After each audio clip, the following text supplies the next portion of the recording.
विचार पुष्प या कार्यक्रमात आज ऐकूया भक्तीच्या वाटेवर प्रेमाचा वर्षाव करणाऱ्या संतांचं गुणगान करणारा कार्यक्रम संतांची गावी प्रेमाचा सुकाळ. संतांची या गावी प्रेमाचा सुकाळ. लेखन आणि निरूपण स्नेहा शिंदखेडे यांचं. प्रेमाचा सुकाळ. वृक्षांशिवाय प्राणीमात्रांचं जगणं हे संभवतच नाही. श्री दत्त प्रभू म्हणतात, वृक्ष हे परोपकारी असतात, अहंकार शून्य असतात. जेव्हा फळाफुलांनी बहरून जातात तेव्हा ते खाली झुकतात. संपत्ती येताच ताठा न धरता नम्र होतात. हा गुण माणसांनी शिकावा. वृक्षाला येणाऱ्या फळाफुलांचा जेवढा उदो उदो होतो तेवढा पानांचा होत नाही. पानं वृक्षांचं पोषण करतात. तसंच जीवसृष्टीचं देखील. जंगल पानांनी नटलेलं असतं. हत्तीसारखा अवाढव्य प्राणी असो किंवा लहानशी अळी, सुरवंट, दोघांचीही वाढ ही पानं खाऊनच होते. माणसाचं रोजचं साधं जेवण बघा, त्यात पानांची रेलचेल असते. जेवायला केळीचं पान किंवा पत्रावळ, पालेभाजी प्रकृतीला चांगली म्हणून पालक, मेथी, चुका, चाकवत, चवळी, घोळ, आंबाडी, माठ अशा कित्येक भाज्या दैनंदिन जेवणाचा भाग असतात. कोथिंबिरीशिवाय तर ताटातला पदार्थ सजतच नाही आणि चवही वाढत नाही. फोडणीचं वरण असो किंवा सांबार असो किंवा कढीपाला हवाच ना. कांदा, लसूण पात, पुदिना, मुळ्याचा पाला हे तर तोंडी लावण्याला घरोघरी असतं. अहो, एवढंच कशाला, माणसाची रोजची सकाळ चहा पत्तीच्या सेवनाशिवाय होतच नाही.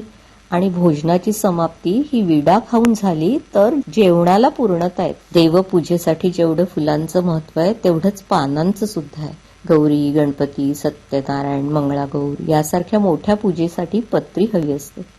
पत्री अर्थात पानं देवाला वाहताना नेमकी संख्या असते. गौरीला 16, गणपती बाप्पाला 21, अनंत चतुर्दशीला 14 पत्री अर्पण करतात. सगळ्याच झाडांची पानं देवासाठी काही तोडत नाहीत, तर विशिष्ट झाडांची पानंच देवाला चालतात. श्रावण महिन्यात बेलवृक्षाची पानं शिवपूजेसाठी मिळाली की भक्तांना आनंद होतो. श्रावण सोमवारी 108 तर शिवरात्रीला महादेवाला सहस्त्र बिल्वपत्र वाहतात. बेलाच्या झाडाला श्रीवृक्ष असं म्हणतात. ते श्री लक्ष्मीचंही प्रतिरूप आहे. देवपूजेसाठी बेलाची पानं तोडताना त्या वृक्षाची मनापासून प्रार्थना करायची असते. हे अमृतापासून उद्भवलेल्या बिल्ववृक्षा, शिवाच्या पूजेसाठी तुझी पानं हवी आहेत. अत्यंत आदराने मी तुझी पत्री घेऊन जाते. शिवाचं वाहन नंदी आहे. ग्रामीण भागामध्ये पोळ्याच्या दिवशी बेलपत्रांची फांदी बैलाच्या कपाळाला बांधतात आणि नंतर बैलाची जोडी महादेवाच्या पूजेला नेतात. गणपती बाप्पाची पूजा शमीपत्र वाहिल्याने आनंद देते. अमंगलाचं मंगल करणारी शमीपत्र दुष्कृत्य किंवा दुःस्वप्न यांचा नाश करणारी आहेत. शमीपत्र ही प्राचीन काळापासून पवित्र मानली आहेत. सिंधू संस्कृतीमध्ये सुद्धा तिचं महत्व होतं. आंब्याच्या पानांना सर्व धार्मिक सणांमध्ये, उत्सवामध्ये महत्व आहे. शुभविधी हा आंब्याच्या पानांशिवाय होतच नाही. अवघी सृष्टी उन्हाळ्यामध्ये पोळत असताना आंब्याला कोवळी अशी पालवी फुटते.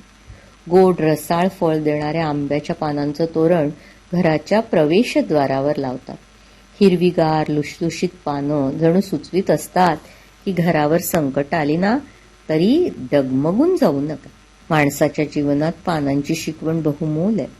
संत श्रेष्ठ ज्ञानोबा माऊली म्हणतात, ना तरी वृक्षाची पाने जेतुली, तेतुली रोपे नाही लाविली, ऐसी अद्वैत दिवसे पाहिली रात्री जया.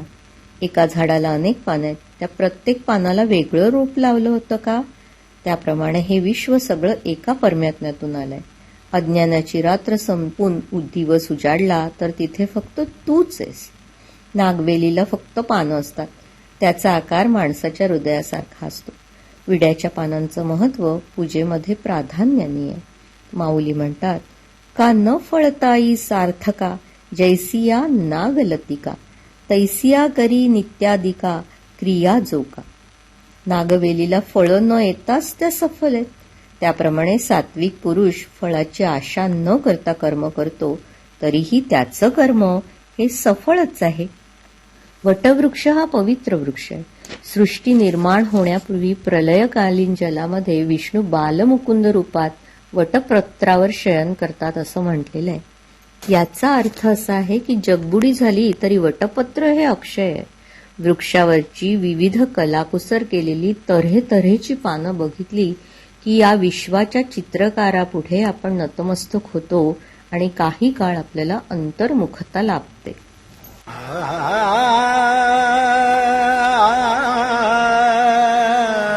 विचारपुष्प यामध्ये आज आपण भक्ती